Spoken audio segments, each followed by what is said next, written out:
Irmãos e irmãs, a paz do Senhor Jesus, na bênção, glória a Deus, louvado seja o nome do Senhor pela tua vida e mais uma vez eu venho aqui em nome de Jesus trazer para você uma palavra que eu creio veio do coração de Deus para o teu coração, para te dar um sentido, para te dar um norte nessa caminhada dentro desse processo, e eu não canso de repetir esse processo que nós chamamos de deserto, o processo de restauração familiar, entendendo que a restauração familiar não pode acontecer se não houver uma restauração pessoal. Eu ouvi certa vez uma pastora dizer, e achei lindo o que ela disse, e profundo até certo ponto, quando ela disse que Deus não restaura casamentos, Deus restaura pessoas. E aí eu fui entender que o casamento em si, uma instituição criada por um Deus santo, por um Deus perfeito, ele não precisa de restauração. Quem precisa de restauração somos nós, os homens e mulheres que fazemos parte deste casamento.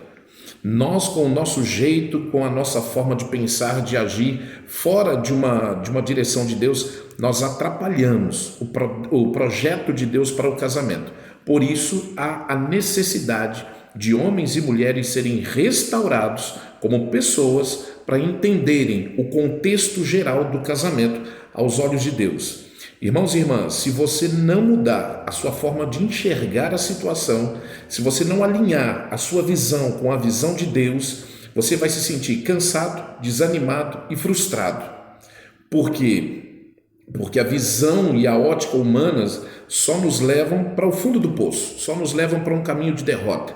E essa é a arma mais eficiente que o inimigo tem para nos destruir. É o desânimo, é o cansaço e fazer com que nós enxerguemos, olhemos para o natural da situação.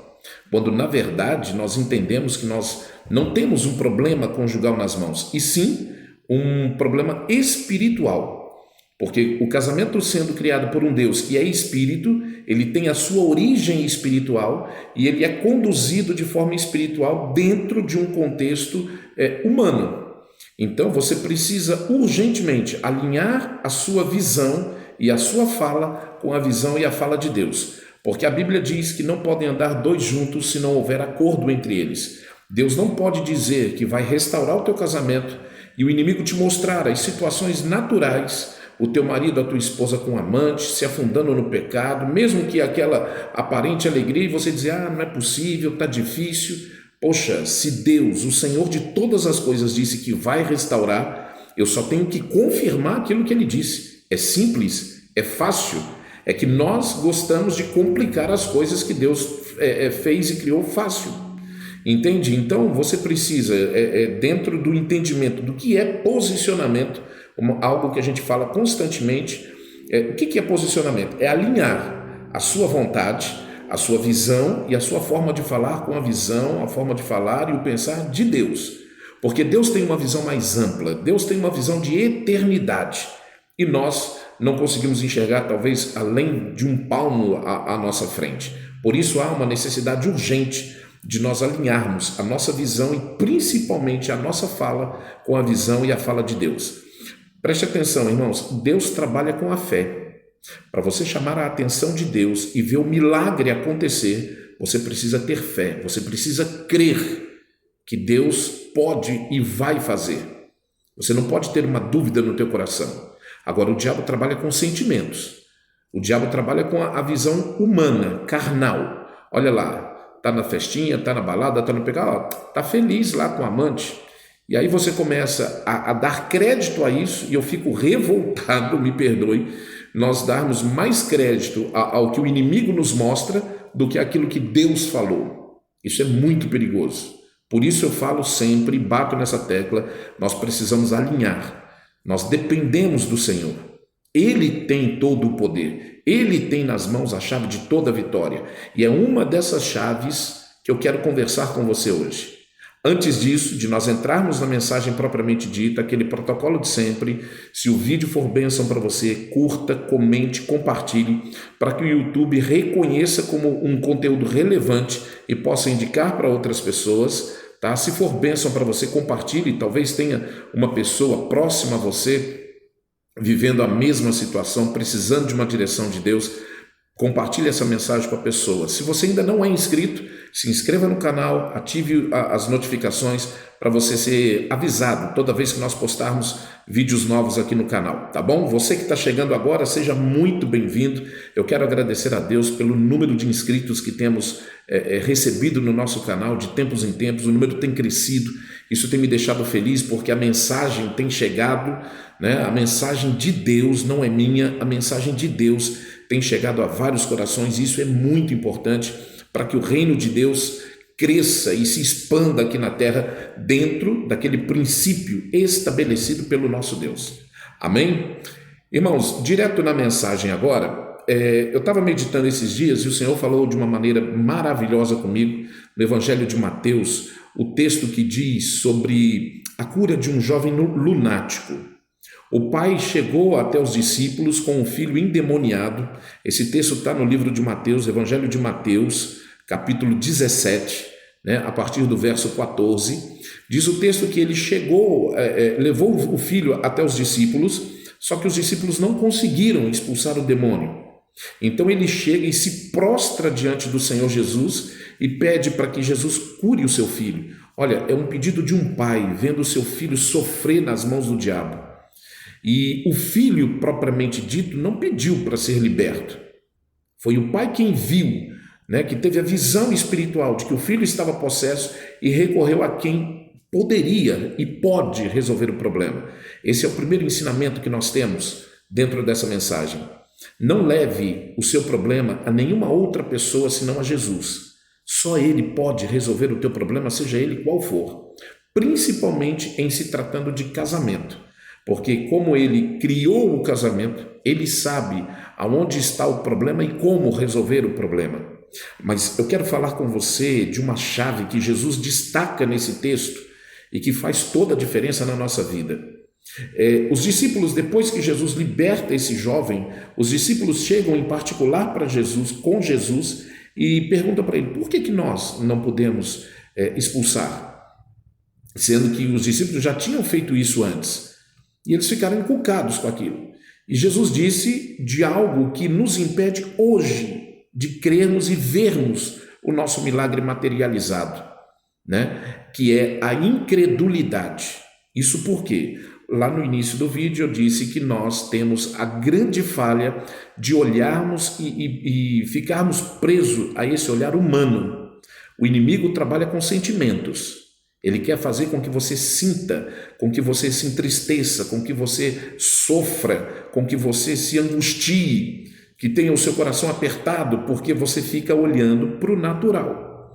O natural, irmãos e irmãs, o natural é temporário, é passageiro. Paulo fala, a nossa breve e momentânea tribulação não se compara com o que Jesus sofreu por mim e por você. E pelo teu casamento, sim, por que não?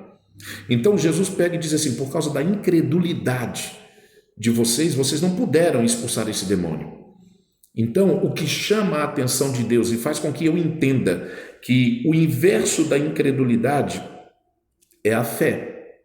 Se eu tiver, e Jesus fala isso, se eu tiver fé como um grão de mostarda, eu direi a esse monte, passa daqui para lá e eu posso fazer qualquer coisa dentro da vontade soberana de Deus. Agora eu te pergunto, será que Deus não quer ver uma família restaurada? Será que Deus não quer ver um homem e uma mulher com a sua vida alinhada no centro da vontade dele? Claro que quer. Mas o que impede esse agir de Deus? E muita gente, em uma resposta preguiçosa, me perdoem falar assim, mas uma resposta preguiçosa, se Deus quiser fazer, Ele faz. No tempo de Deus Ele faz, irmãos. Deus não vai fazer nada se não houver uma contribuição humana. Deus, não é que Deus precisa de mim e de você, mas Ele quer que você participe desse processo de restauração, porque senão não tem sentido as coisas acontecerem. Por que Deus te criou? Para o louvor da glória dEle, para que você participe do reino de Deus aqui na terra. Então por isso que Ele precisa que você tenha fé, que você creia. Marcos 5,36 diz, tão somente creia. Você não precisa de mais nada, você precisa crer. Você pode fazer propósitos e mais propósitos, jejuar 7, 15, 21 dias, 40 dias, mas se você não crer, no fundo do teu coração, esquece. Propósito não muda a situação. O que muda a situação é a fé. É você crer que Deus pode fazer. E Jesus disse mais ainda: essa casta não sai senão por meio de jejum e oração. Essa é a primeira chave que eu quero tratar com vocês nesse vídeo, que eu quero apresentar para vocês uma arma poderosíssima dentro dessa batalha espiritual que nós enfrentamos. Nós precisamos entender que não temos um problema conjugal nas mãos, e sim um problema espiritual. Eu falo isso constantemente: problemas espirituais se resolvem com armas espirituais. Não queira colocar a sua mão humana dentro de uma situação que é estritamente espiritual. O jejum, que é a abstenção de alimento físico para se dedicar ao alimento espiritual, e esse alimento, louvor, adoração, leitura da palavra, oração, são as armas mais eficientes que nós temos a nosso dispor. Mas ninguém quer investir tempo em oração, em jejum. Todo mundo olha para dentro de si mesmo, o seu ego, e bate aquela fome, bate aquele desespero, e você acaba quebrando o seu jejum e não fazendo da forma como deve ser feito. O jejum, quando ele é bem feito, debaixo dos princípios estabelecidos de Deus, por Deus, é uma arma poderosíssima, está à nossa disposição. Você não precisa pagar nada, você não tem que pagar preço algum. O único preço que a gente paga, na verdade, é você lutar contra você mesmo, contra as suas próprias vontades, para abrir mão do alimento físico e se dedicar ao alimento espiritual. E isso faz com que você ganhe território dentro dessa batalha.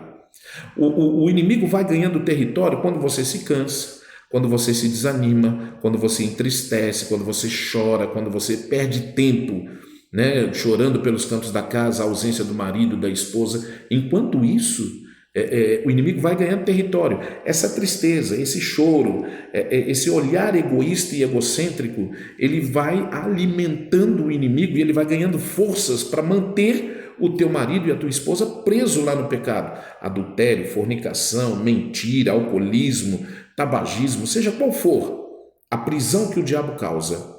Agora, você quer estremecer o inferno, você quer abalar as estruturas do inferno, comece a orar e jejuar para você ver.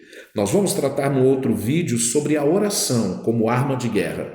Hoje, agora, eu quero falar com você sobre jejum como arma de guerra, como arma espiritual para você vencer essa batalha. Quando Jesus fala com os discípulos que aquela casta de demônios não sai senão por meio de jejum e oração, Jesus está dizendo que existem níveis de batalha espiritual que você não vai vencer com uma simples oração, um simples posicionamento. Requer algo mais de você. O jejum, ele vai trazer uma sensibilidade espiritual para que você ouça a voz de Deus e receba de Deus a direção correta quanto ao que fazer no meio daquela batalha. Em uma guerra de países, nós vemos que o inimigo estuda o outro inimigo, tenta descobrir os seus pontos fracos para atacar aqueles pontos fracos. Um jogo de futebol é um jogo de estratégias. O técnico estuda a semana inteira como é que aquele outro time joga, quais os jogadores mais importantes, qual a tática de defesa, a tática de ataque, para que ele possa neutralizar. E muitas das vezes nós, chamados cristãos, não queremos entender ou conhecer melhor o nosso inimigo.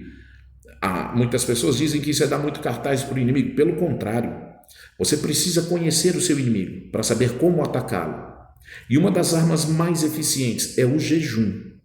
O jejum, quando associado à oração, é uma arma infalível. E quando você deixa de jejuar, o inimigo vai ganhando território. Jesus, em determinado momento, os discípulos pedem para que Jesus os ensine a orar. E dentro desse mesmo texto, Jesus fala sobre o jejuar. E Jesus usa uma expressão muito interessante, ele diz: quando jejuares. Isso demonstra a expectativa que Jesus tinha de que os discípulos, após a ascensão dele aos céus, que os discípulos sentiriam a necessidade de jejuar. O jejum não é simplesmente uma abstenção de alimentos, a abstenção de alimento para se dedicar ao alimento espiritual, a leitura da palavra, momentos de oração, de louvor e adoração. Como eu disse, isso vai gerar em você uma sensibilidade para você ouvir a voz de Deus, para você sentir a presença de Deus e ser guiado pelo Espírito de Deus. Existem situações que nós complicamos porque não oramos, não jejuamos antes de tomarmos decisões. Enquanto isso, o inimigo vai ganhando território. O inimigo olha para você e fala assim: olha lá como é que ele está feliz, olha lá como é que ela está feliz. E você acaba acreditando numa mentira, porque nós bem sabemos que o inimigo, ele é o pai da mentira. E aí você não dá crédito, porque Deus tem o tempo certo para fazer as coisas acontecer.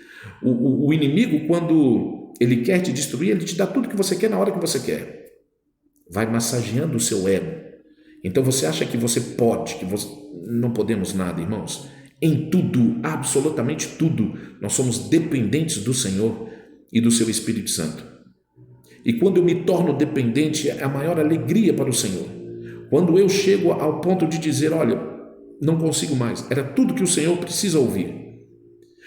Enquanto você puder fazer, você tem que fazer dentro dos princípios de Deus. Deus é Deus do impossível. O possível cabe a mim e a você fazermos. O jejum, ele vai te dar esse discernimento. Você se abstém do alimento físico para se dedicar ao alimento espiritual. Os seus sentidos espirituais, nós temos dois sentidos, o natural e o espiritual. Você começa a enxergar coisas que você até então não enxergava. Quando você começa a jejuar, a palavra de Deus, ela vai se revelando mais a você. Você vai sentindo mais necessidade de buscar a Deus. Então determinadas coisas que até então eram importantíssimas perdem o valor quando você começa a priorizar o reino de Deus aqui na terra, na sua vida. Nós somos chamados para reinar em vida. Nós somos chamados, e Jesus diz isso, que ele morreu para que nós tenhamos vida e vida em abundância. E por que não temos vivido a plenitude dessa vida? Muitos crentes sendo humilhados, derrotados, envergonhados em todo o tempo, porque não se dedicam à vida espiritual. Querem levar a vida que é espiritual de uma maneira natural, sem obedecer esses princípios, sem utilizar dessas armas poderosíssimas. Irmãos, toda vez que você jejua, você está criando uma resistência espiritual. Você está criando forças espirituais, você está criando raiz espiritual. E crente sem raiz, ele cai no primeiro vento que bate. Então, fica aqui o conselho, fica aqui a direção para você nesse vídeo. Jejue. Jesus, quando disse, olha, quando jejuardes, ele começa com uma negativa. Ele começa dizendo, olha, não façam assim, como os hipócritas faziam, para serem vistos e reconhecidos pelos homens. Mas ele não termina ali. Aí ele vai adiante. Quando jejuardes, fazei assim. Aí ele dá a direção, ele dá a orientação de como deve ser o jejum que agrada a ele e que vai produzir o resultado. Quando o demônio estava sobre aquela criança, sobre aquele jovem, jogando ele no fogo, jogando ele na água, havia uma força maligna que só é quebrada por jejum. Quando você começa a entender o reino espiritual, quando você começa a entender que as coisas espirituais são mais reais do que o que você pode pensar ou imaginar. Então, toda vez que você deixa de jejuar, você deixa de orar, o inimigo vai ganhando território. O jejum, ele tem a capacidade de destruir a força do inimigo. Quando o teu marido, a tua esposa estão lá presos no pecado do adultério, da mentira, do engano, quem vai tirá-los? Como você vai tirá-los de lá? É pelo jejum e pela oração. E eu tenho a maior experiência com isso, porque eu já vi, jejuando por meus filhos, pela minha esposa, que aquilo que o diabo estava segurando, ele foi obrigado a soltar. Dá uma chacoalhada. As coisas parecem que saem do lugar. Não. Pelo contrário, agora é que elas vão entrar no lugar. O jejum, ele vai quebrar a resistência do diabo. O jejum, ele vai quebrar os sofismas, as artimanhas do diabo. Os olhos daquela pessoa que está cativa vão ser abertos. O entendimento vai voltar a ela. E ela vai dizer, o que eu estou fazendo aqui? Então, meu irmão, minha irmã, não desista da tua família, porque Deus não desistiu dela. Mas Deus quer contar com você para trazer a tua família de volta. Deus precisa contar com você, porque essa é uma obra que os anjos gostariam de fazer. Mas Deus disse, não, essa obra é daqueles que foram criados à minha imagem e semelhança, eu e você. Quando você deixa de orar por sentimentos, por cansaço, estou cansado, não estou vendo resultado, eu oro e não vejo acontecer, o inimigo vai ganhando força, o inimigo vai ganhando território, ele vai conseguindo prendê-los ainda mais naquela situação de pecado. Epa, se levante, enxugue as lágrimas dos olhos, retenha a tua voz de choro, porque o teu trabalho no Senhor não é em vão. A promessa do Senhor é: eles voltarão da terra do inimigo, mas para isso precisa alguém lutar por eles. Eclesiastes capítulo 4, do versículo 9 ao 12, diz: é melhor que sejam dois, porque há a melhor paga do seu trabalho. Se um cair, o outro levanta o seu companheiro. Nunca deixe o seu companheiro para trás. Nunca desista, por pior que pareça a situação. Para você, para mim, é impossível acontecer, mas Deus é o Deus do impossível. Quer ver o impossível acontecer na tua vida? Abra mão dos seus sentimentos, abra mão do seu ego, da sua vontade e comece a jejuar. Pague o preço. O preço, quando eu falo de ser pago, é lutar contra a sua própria vontade, a sua própria resistência em não querer jejuar. Experimente e depois você me conta o resultado. Eu vou deixar no link da descrição desse vídeo os nossos contatos, né? Celular, e-mail, temos grupo no WhatsApp. Se você quiser uma orientação mais de perto, entre em contato conosco. Não passe esse deserto sozinho. Mas saiba de uma coisa, a sua força. Eu vejo muita gente dizendo: irmão, eu estou sem força. Eu pergunto: está orando? Não. Está jejuando? Não, estou cansado, eu não estou vendo resultado, acho que Deus quer assim. Pelo amor de Deus, não me fala isso. Não me fala isso. Então não passe esse deserto sozinho. Entre em contato conosco se você precisa de ajuda. E mais uma vez eu te digo, se esse vídeo for bênção para você, compartilhe com outros. Talvez você conheça alguém que esteja passando pelo mesmo processo e precise de uma direção. Saiba que a sua maior e melhor arma, a mais eficiente, se chama oração e jejum. Jejum, você deixa de fazer a sua vontade para ficar sensível e ouvir a vontade de Deus para que ela seja estabelecida na tua vida. E aí o milagre acontece. Quer ver milagre acontecendo, libertação, transformação? Comece a jejuar. Comece a jejuar. Mate a sua vontade, o seu eu, a sua alma. A alma é o centro das emoções e sentimentos. A alma é aquilo que deseja o alimento físico a todo instante. Se deixar, a gente fica comendo aí o dia inteiro coisas gostosas, claro, são maravilhosas. Mas existe um momento de você sacrificar a sua carne em prol de algo maior no reino de Deus. E não há algo maior do que a sua família ser restaurada pelo poder de Deus. Amém? Que o Senhor Jesus te abençoe, te guarde, te proteja e até o próximo vídeo em nome de Jesus.